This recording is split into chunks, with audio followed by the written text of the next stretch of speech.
Why would you bother having a pond? They just attract mosquitoes, they're high maintenance, and you end up ripping them out. Well, not this one. I'm going to show you how to make a really simple, maintenance-free, wildlife-friendly pond. Now, why have one? Well, we've got one here because this is the window to the front room, so it's something nice to look out on. Having a pond is something different in your landscape. Not everyone has it, and it's also really, really good for attracting wildlife. So we're going to attract birds, we're going to attract insects, and mainly for heart, we're going to attract frogs into this one. There's a few things you need to do, right? We started with a big pot.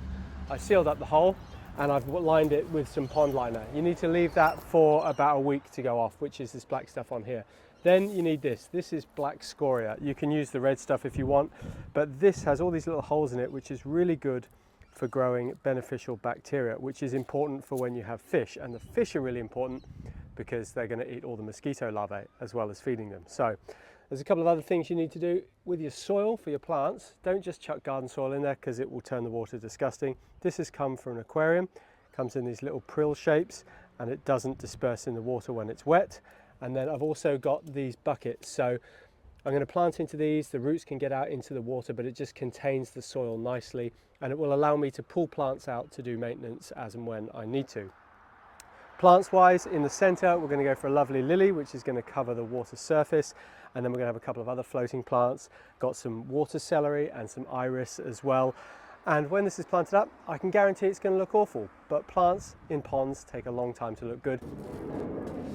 When you are planting up your pond, it's important to have staggered layers. That allows you to have different plants, but also if wildlife gets stuck in there, it gives them a foothold so they can get out, so it keeps them nice and safe. Also, a little bit of blue metal just as a mulch on top of the pots. Now that's going to make sure all that soil stays in the pot when you fill it with water, and it's going to stop your water from going cloudy. So as promised, it looks awful, but that's totally normal, don't worry. Ponds always look like this the first time you fill them up, so I'm going to siphon the water out and just keep recycling it until it's clean.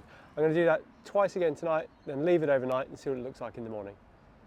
Okay, so it's only been 6 weeks, and take a look at the pond now. It has really grown in nicely. The water is pretty clear, there's fish in there, everything is working the way it should be. The only maintenance I do on this is put the hose in when it drops down in the hot weather, and I reckon it looks like absolute perfection.